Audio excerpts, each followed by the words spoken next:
Okay. All right. So welcome everyone to the first ever Fatiando Terra seminar.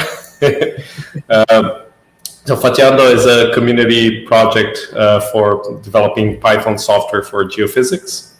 And Lou Lee, who is going to be presenting today, is one of our steering council members and one of the main developers in some of our packages.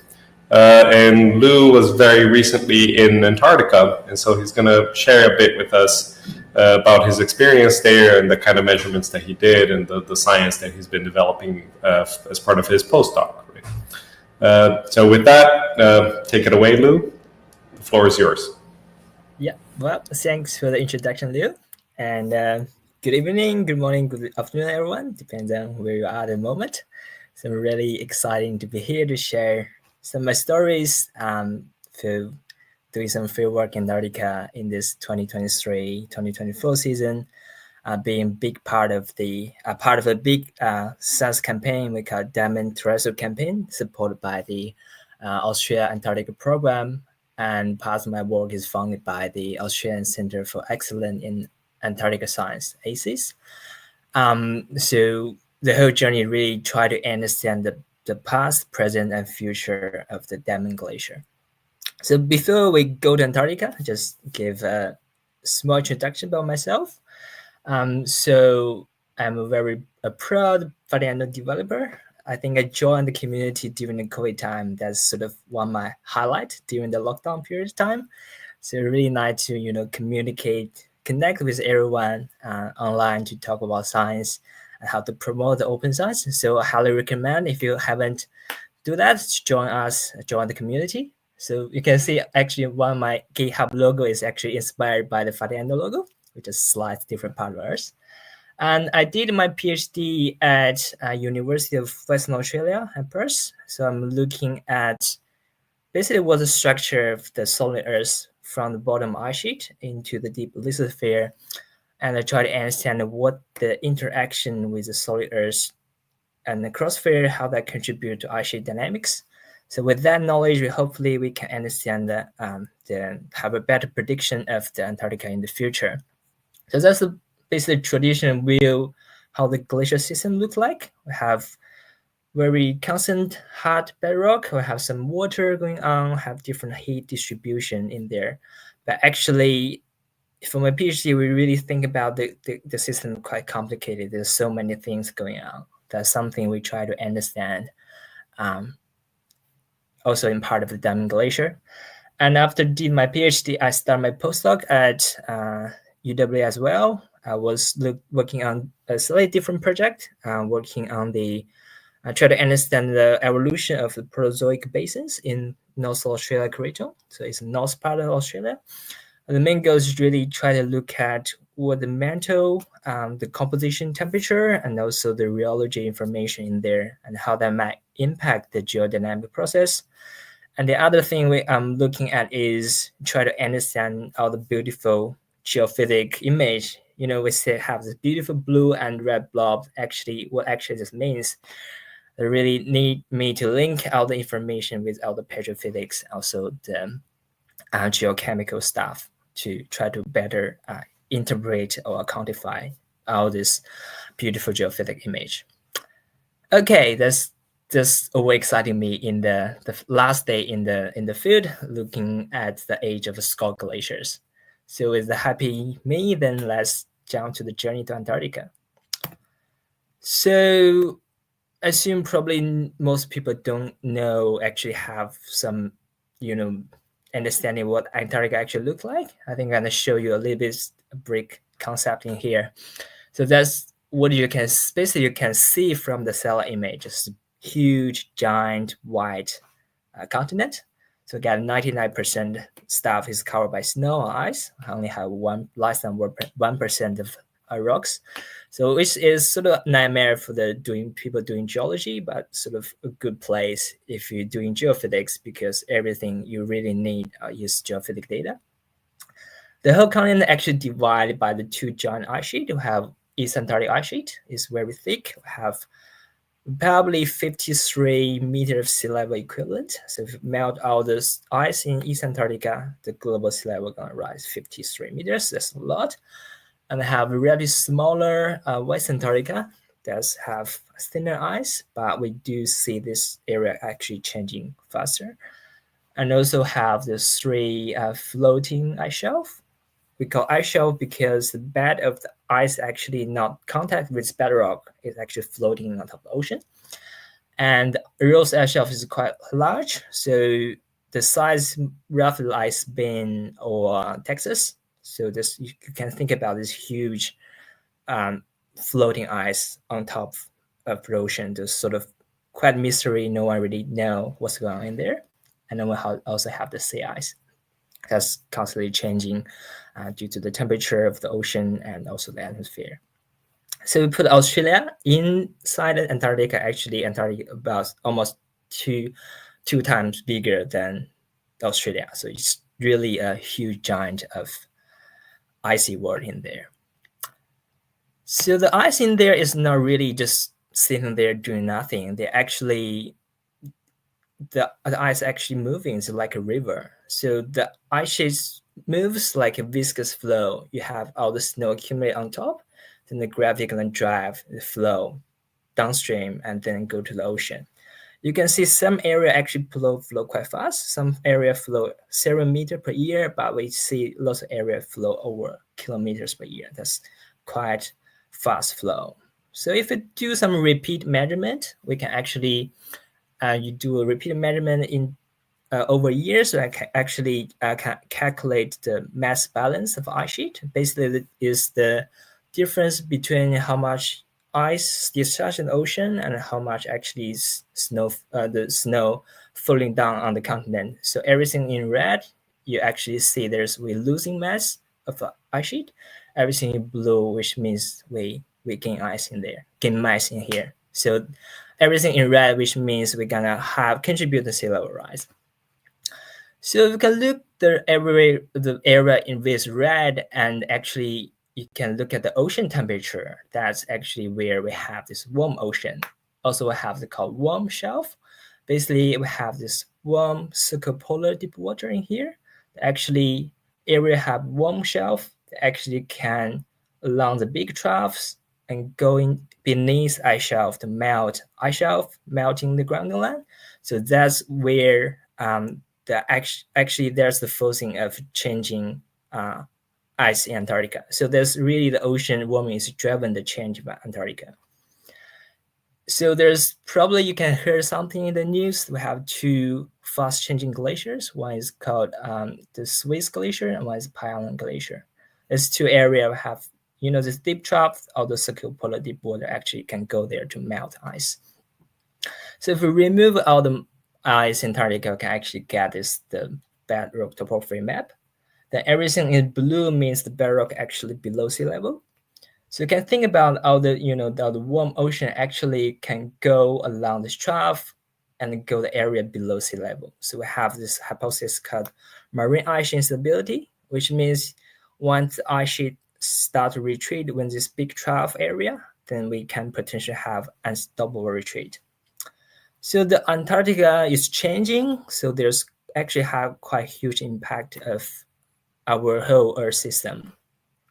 So if we there's study looking at if we put the meltwater, the Antarctica is melting. If we put the meltwater impact in the global overturning circulation model, we can actually see there potentially have 40% drop of the ocean overturning circulation. The ocean overturning circulation is very important because we think about all the heat, all the fresh water, all the oxygen, nutrition actually think on the bottom of the seafloor.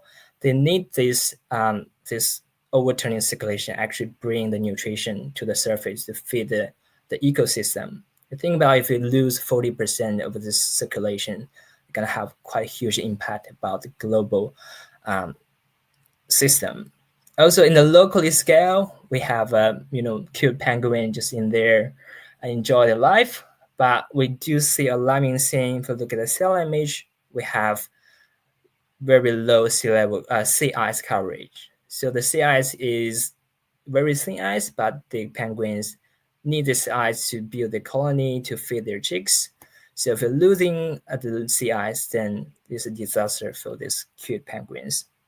But of course, every big city sort of built along the coast, that's potentially what Perth look like if you have a 2 degree of global warming. So everything most stuff gonna actually below the ocean.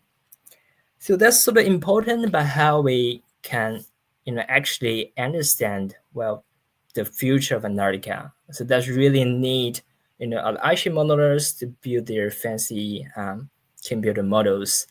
So we need basically two major things. One is, climate variability. We want to know what the future, what the CO2 look like, what's the likelihood of the ocean temperature and what atmospheric temperature that we can put in the model to drive the forcing, to drive the ice sheet change.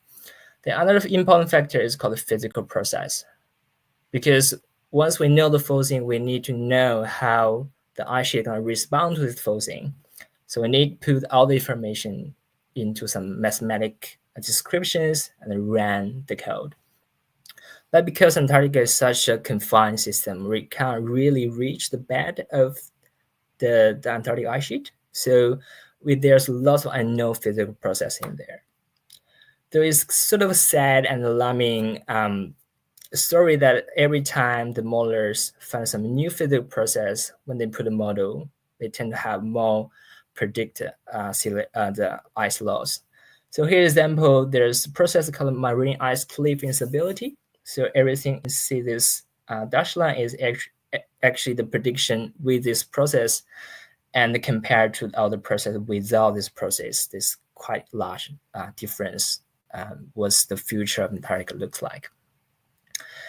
So because, of course, it also depends on what actually the initial scenario look like in the future, which we sort of have a quite good understanding right now, I assume. That's just a news come here about 2 weeks ago, I think. So there's a survey they sent out to the climate expert about what your expectation of the global temperature gonna look like in 2100. Then over 77% of people think about we expect to have at least 2.5 degrees global warming. So it's quite a high number. So gonna have quite high impact about the sea level in the future. So that's the global mean sea level rise prediction under different emission scenarios got from IPCC report, and it's a 2-meter mean at the scale. So there's two main takeaway in here. So if you look at your prediction in different color, actually different emission scenario. So everything you have higher emission scenario, gonna expect a higher sea level. That's not surprise. But if even we sort of know emission scenarios, they actually have a huge variabilities based on different models, have different projections. So that's something the glaciology community are working at the moment. We really try to better know the physical process of the ice sheet and try to reduce the uncertainty of future sea level projection. So with all this information on hand, so we start our journey. So we went to this part of East Antarctica. It's called Denman Glacier. So if we look at the surface mass balance, this area actually is quite red. So we see there's evidence we started losing mass in there. And then if we go back to look at all the satellite imagery, we actually see there's over 5 kilometers grounding line retreat since 1990s. So we try to understand whether there's sort of natural variability in this region, or we start to see the human impact in these glaciers. And we know from past record that ice sheet can actually retreat quite fast and quite non-linearly. So here's an example that all the dots you see here is what you can measure from the rock left by the glaciers. You can date them. You can think about this geochronology information about ice sheet history. So you can think about the ice sheet behind there for quite a long time. And if you just draw a very simple line right in here, so airship been here for a long time, then suddenly they're dramatic change of ice sheet elevation there. So just it can happen very quick and in short period of time and very dramatically.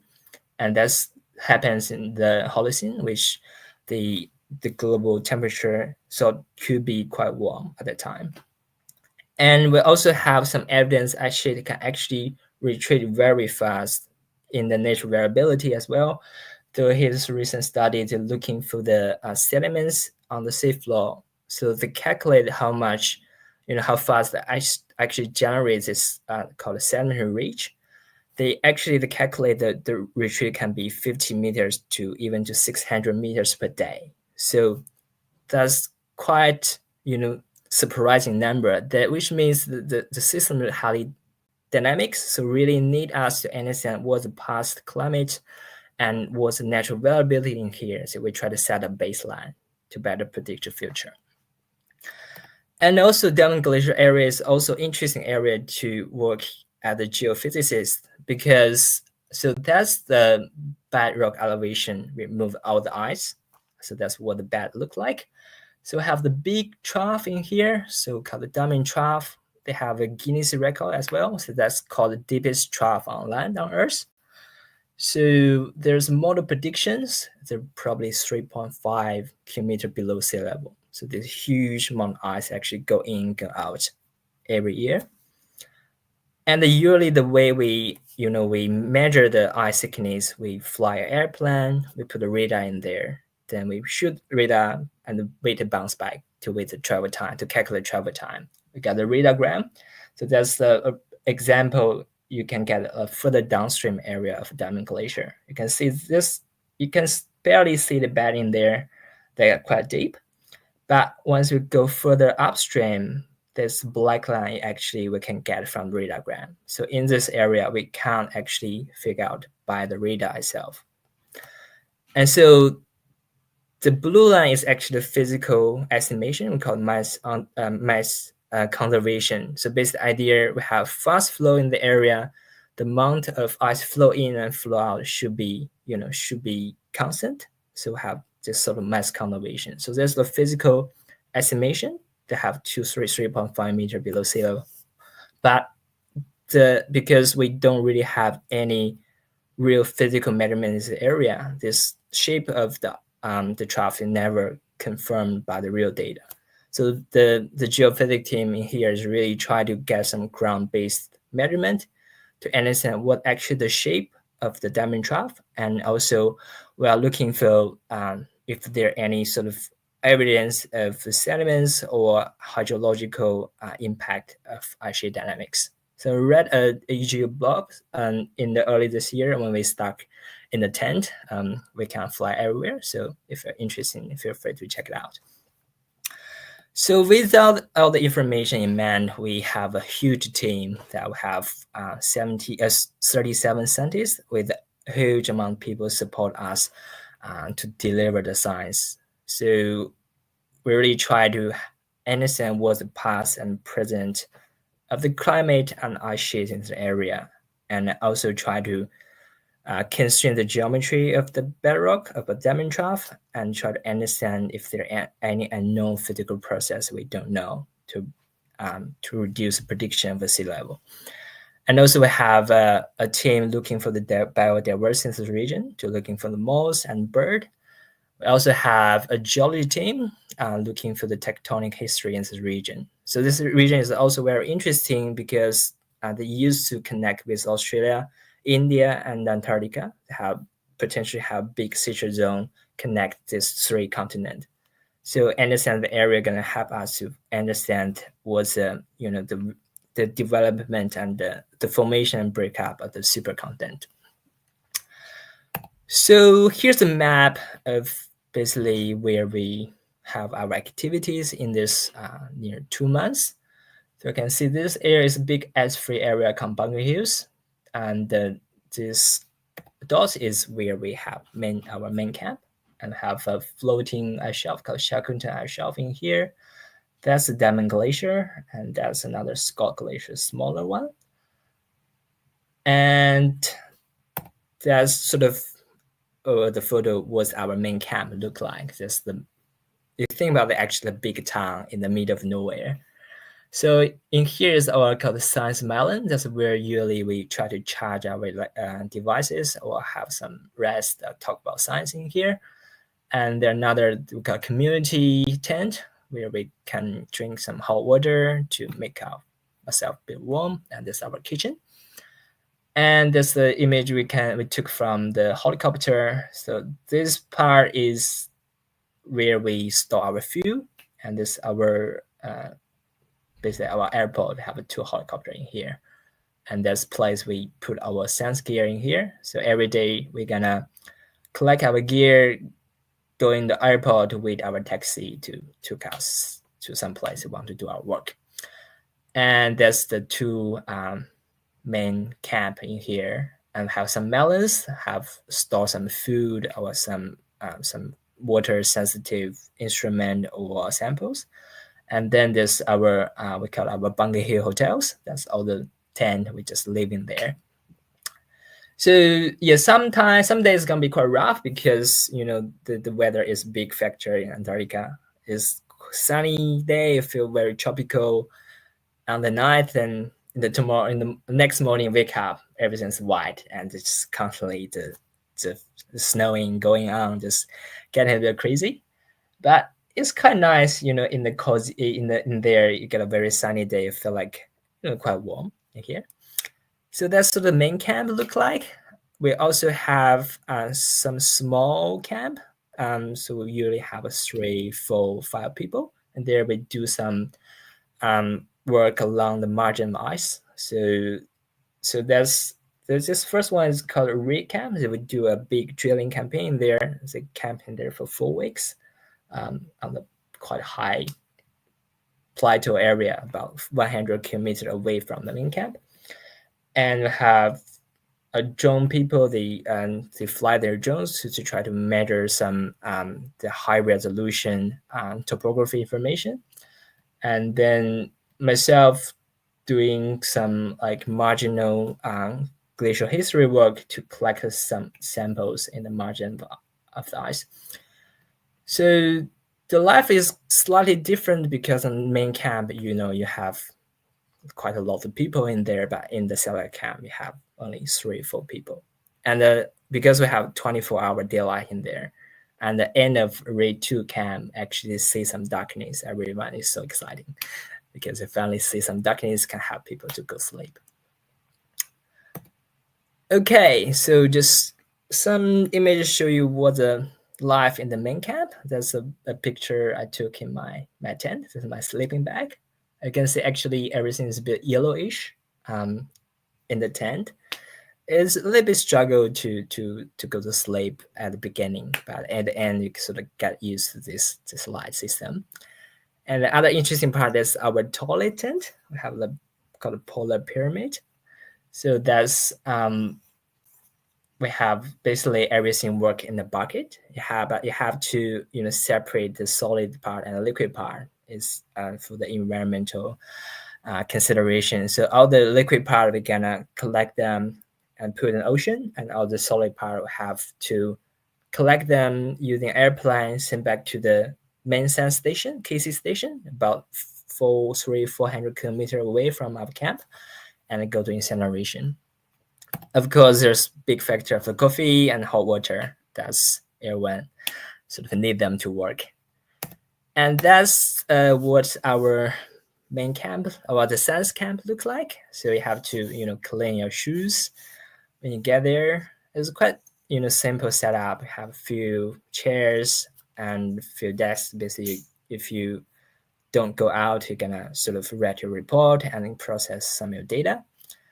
And then also we want to charge our device in here. But sometimes it's a bit tricky because you don't have few spots that can actually charge your device.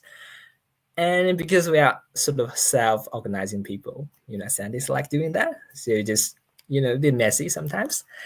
But eventually we're going to find a spot to charge everything we need.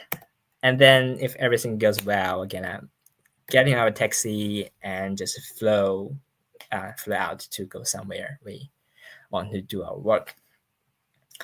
And the other factors, because we are in there, we do have fresh water. There's a lake in there, but we don't have, the infinite water. We have to consider water usage. That's a way we had to, think about take a shower. So we don't really have a shower in there. We only have called bird baths. So usually people doing once a week. That's you get a bucket, collect some hot water, and put a bucket into here, and you just using this to put some hot water in your body and to try to clean yourself.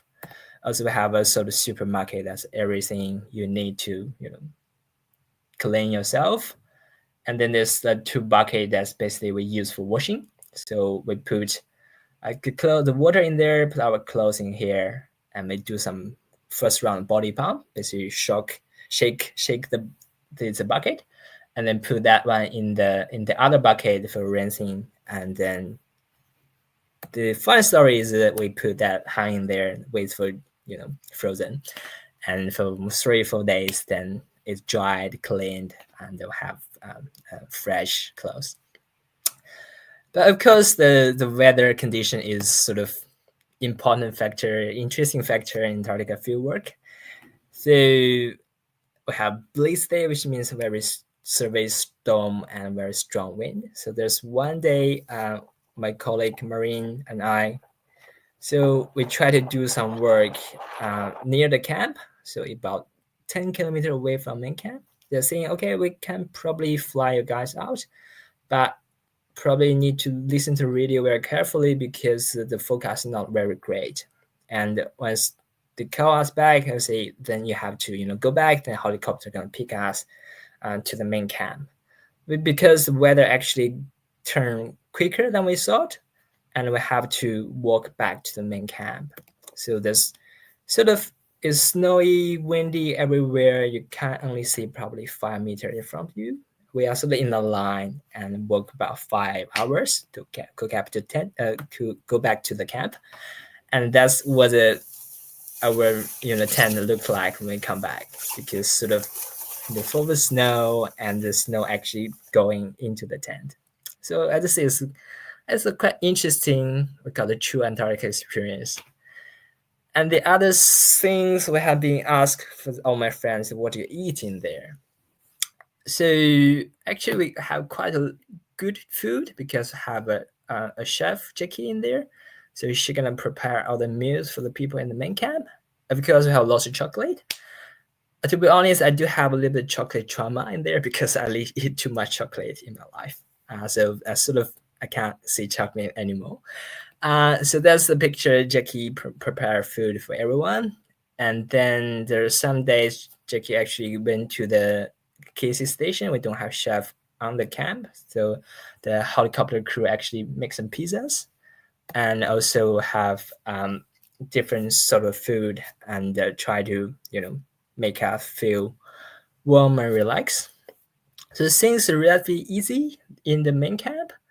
Oh, well, the other thing is because everything sort of, we don't really have fresh food in the whole period of time. We've been there for 2.5 months. We actually didn't try any fresh food. So the last day when the day when we go back to Hobart, we start eat fresh strawberry, then everyone sort of start crying in there. This sort of different feeling. There's similar thing. I'm not sure you see. There's a TV show called The Last of Us. Basically, that's similar feeling when people try some fresh stuff for a long period of time. And so life is relatively good, relatively routine. You have a chef, so you don't have worry too much in the main camp. But it's different story if you go into the cellar camp, because you still only get 3 or 4 people. You have to survive in there for 1, 2, 3, even 4 weeks. And you basically have all the food supplied to you at the beginning, and you have try to, feed yourself in the whole trip. So we basically this thing works if you look at there's a green box they call a ration box. Basically, it have all the meal for 1 people in 1 week. So there are lots of snacks and lots of dehydrated meals. That's me very happy at the beginning, try to make dinners.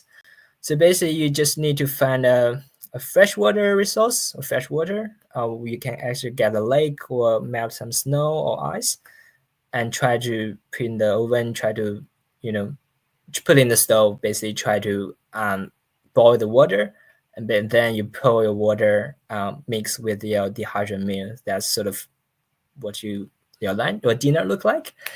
But the tricky part, because all the dehydrated meal actually have same texture, so after 2 weeks, everything even have the flavor that actually everything tastes the same. You start to appreciate that actually have a variety of different textures, very important for your food.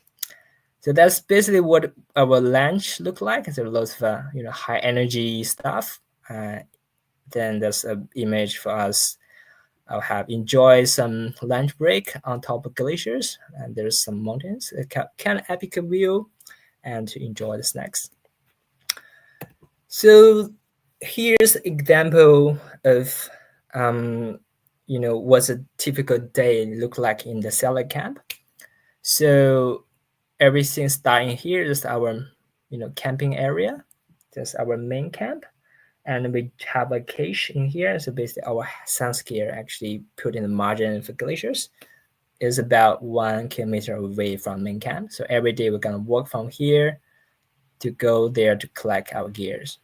It do feel like a little bit like computer games, in the middle of nowhere. There's a big cache in there. It got all the instruments you need. So it's quite funny experience. And then basically try to load a slide. You put all the things in the slide and drag slide on going into the glaciers and do some measurement. So this part of work, we mainly look for the internal structure of ice. So we also try to measure the velocity of the glacier movement. So at the beginning, we do some GPS work. Also, there's quite a lot of ground-based radar work as well. This is me and the field training officer Adam. So we just drag and slide, feel like it's just forever and forever, never ending. And then there's a video that's quite windy day. We try to have our lunch because it's so windy. We have to basically eat our lunch in a bag, so make us a little bit comfortable.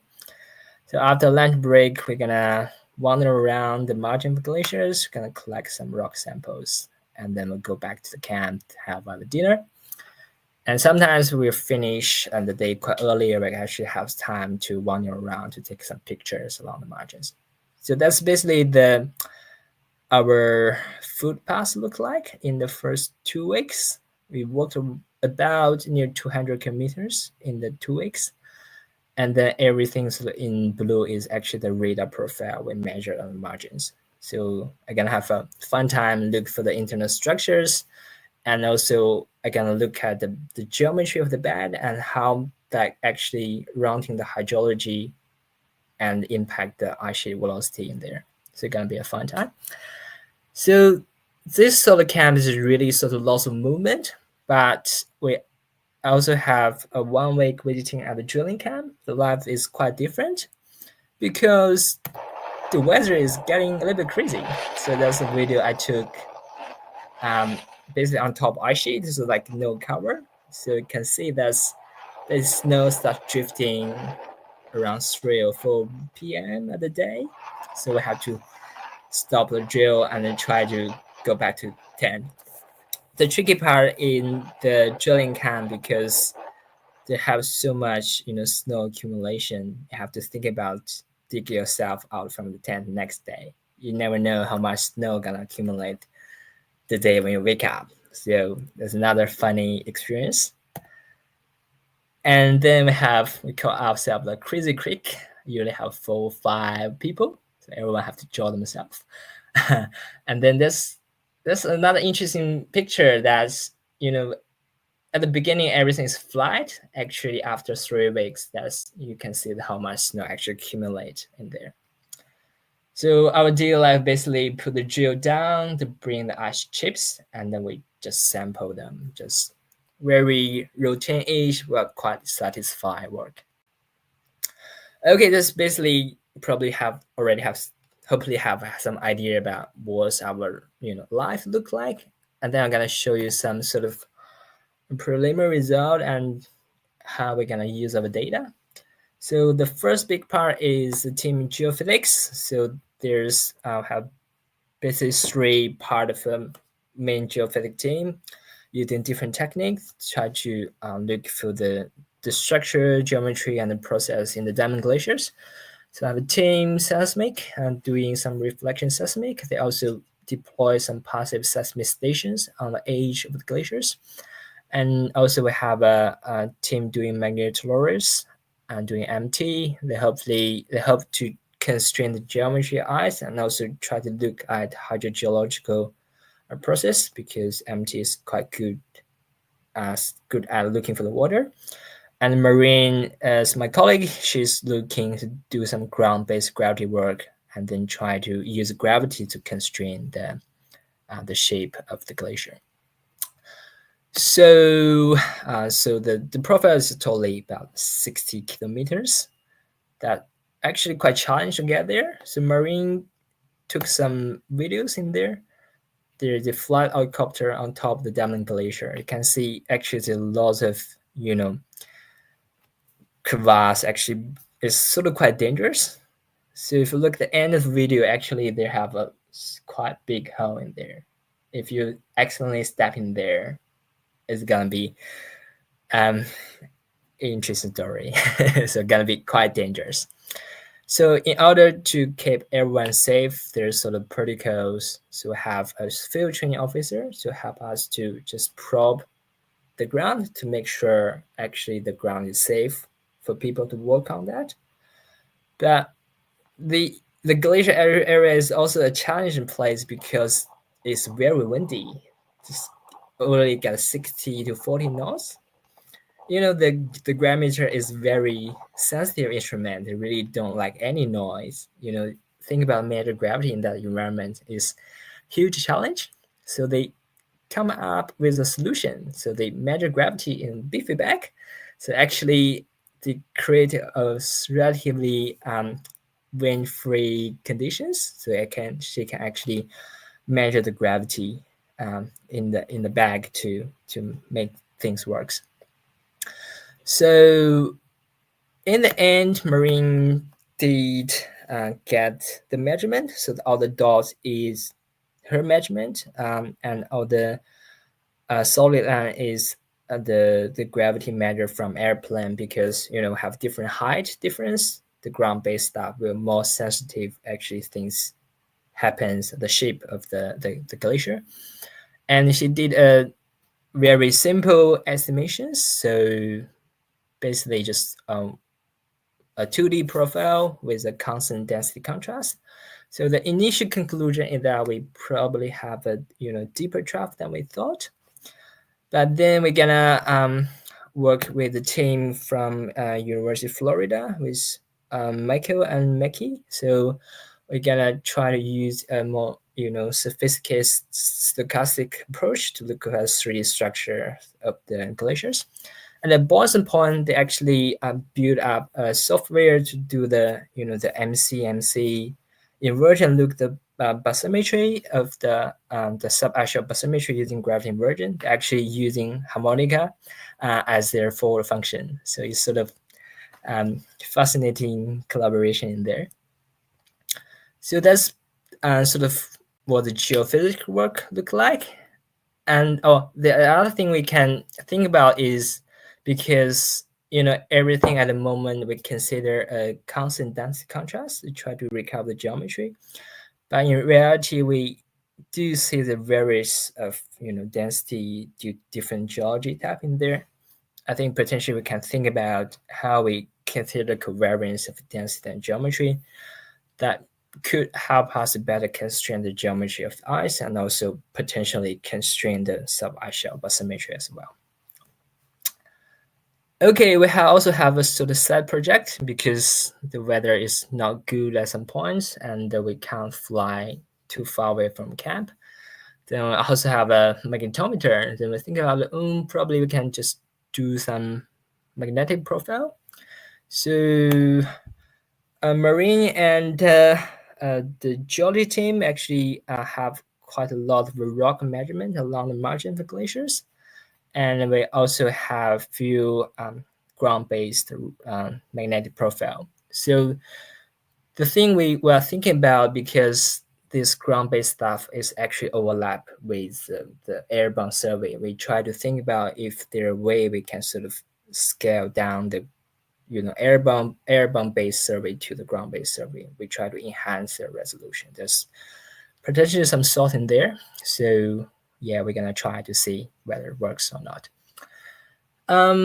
So that's basically the sort of conclusion of the geophysics work.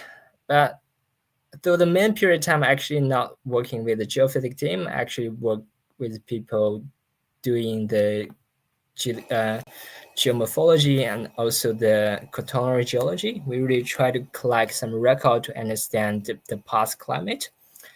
So the first thing we look at is the rocks. Everyone loves rocks.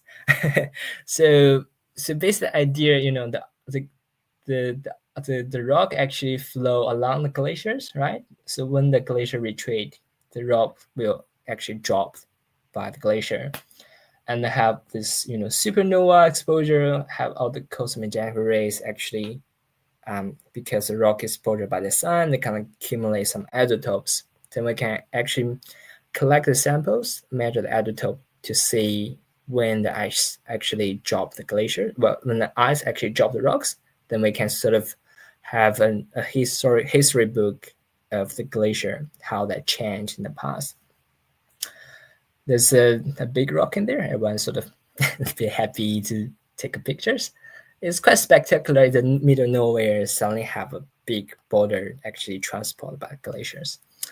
So at the end, I think we got nearly 300 kilogram rock samples. So it's gonna keep some people very busy for quite a long time. And then the other component is doing ice drilling. So we really try to understand the whole system from interior ice sheet to the margins. Where we have the rock, and then have the lake and also the ice shelf. So the whole system, we try to build a serious climate record to really understand what's going on in the region. So depending on technique, we actually have 4 different types of drilling. The first part is hardware drilling. So led by Sarah. So they have 5 people in there for, I think they've been there for 4 weeks on that shelf. And they shovel a lot of snow, about 5 tons snow. So basically the things work in there. They want melt snow to generate hot water and drill a hole and break the ice shelf. They want to put out the instrument through the ice shelf actually into the ocean, onto the sea floor. They try to understand what's the property of the ocean and what's the property of the sediments on the sea floor. So they're gonna got lots of shuffling to generate lots of hot water, and they sort of break about 200 meters ice shelf in there, and the water column is about 800 meters. So when they put a camera in there, actually see some interesting stuff. They actually have starfish living about 1 kilometer below sea level in the very dark environment. Think about it. It's such a amazing stuff you can see. They also managed to get a sediment core. That's very valuable information here. So they can tell us, so what's the ocean circulation have changed in the past, and then they're gonna tell us information about what's driving of the change in this area. And the bad news for humanity is that we found evidence. We put the CTD down. We actually found evidence of circular deep water. So that's the hot water gonna drive the change in the system. So the circular deep water already in there and then already melt ice shelf. So potentially we're gonna see enhanced melt in the future. So then the other part, we're looking at the sediments beneath the IP shelf lake. We call IP shelf lake means it used to be open ocean system. Then the glacier re-advanced. Actually, they have been confined by the lake system with fresh water on top and then salty water on the bottom. So if we put our drill down, we can collect these beautiful sediments. So that's the sediment we get. So on the top, we can see there's lots of algae on the stuff, actually the sort of lake sediments environment. Then we have the fun clay stuff, actually glacial sediment environment. So we can use this information to tell us when the ice actually really advances the area. That's another way to constrain the glacial history. And the bonus point that ended the last day when we at the field, we put a final quite interesting place to drill down. We broke about 4-meter ice using this big drill. And then we put, so because we only have 450-meter rope, we use the rope to put the CTD down to measure the ocean, the water properties, the temperature, salinity, and pressure. And then near the bottom of the rope, we start to see there's some evidence, see some warm water body actually showing up in there. But because around the rope, we don't really know what's going on. So there's a small team who can go back the same area in the next season. So they're gonna try to look probably what's actually going on in there and to monitor the water property in there. And we move further inland, then we try to get actually the sediment frozen in the ice. So there'll be a line of the rock sample we measured. So it can tell us the property of the in-glacial properties, and then also help us constrain the ice sheet history. And also this a nightmare for me. That's not, my short drilling career is not very smooth. You can see that's just my drill actually stuck in there. So actually this area is quite interesting, have quite a lot of smelt. So if you put the drill down, you bring it up, after 30 minutes, you can actually see that the water flow in the front layer actually accumulate in the hole you drilled. So there are lots of water going on, and any water is not good for drilling. So I've stuck my drill for 3 times in total, and each time I have to dig a big hole about 2 hours to get it out. And there's one day, so I stuck my drill, and then I feel like, okay, I sort of understand how to use the drill better. So we try another go and try give another go again, but the drill stuck in there again. And because it's getting too late, we can't really get it out at the day. So we come back the next day, had to dig a big swimming pool, about 1-2 meters swimming to get the drill out. So yeah, it's a funny experience. So that's actually the ice we get from the coal. So we sort of interested about the sediments actually frozen in here. So that's what the ice core looked like. You have this sort of melt refrozen ice and have this glacial ice actually have all the dirty layers of the sediments in there. Okay, the last part will be the rapid ice drilling. So it's a big drilling campaign. You can see there's lots of people in there. We have lots of people rotate to help out in the drilling area. And the other interesting story, because there are lots of geophysicists in there, every time we go there, we bring some instrument and to try to, using the drill actually at the natural source to understand the glacier. So Shella bring her geophone in there, because the drill actually have a natural source to generate vibrations, and Cody and Kate get their MT instrument in there as well. So I did some temperature profile measurement with the drill down to 200 meters. So at the end, we get 200-meter ice sheets. So we have sort of half-meter snow accumulation in this area. So eventually can give us roughly 500 years past climate record. So that's sort of very exciting news we get. That's me very happy at the end of the day, bring the 200-meter ice. And at the end of the day, we collect the rest of ice sheet, actually melt that, made our dinner. So it tastes quite interesting, I see. Okay, so basically that's sort of main story. And then I want to sort of finish as a figure, right? Think about the whole campaign really working on, try to reduce the uncertainties in each emission scenarios in the predictions. But actually, I think, we worked very hard to try to make that happen. Then actually, you can think about the trend, the main driver is actually the emission scenario. So I think that's sort of everyone start to think about, that's our planet, how we actually think about plan a little bit better about our future. So as I promised, there should be some penguins at the end, and then my colleague has put some sort of IPCC report and some, options to take some climate actions. And then that's end my talk, and thanks for your time.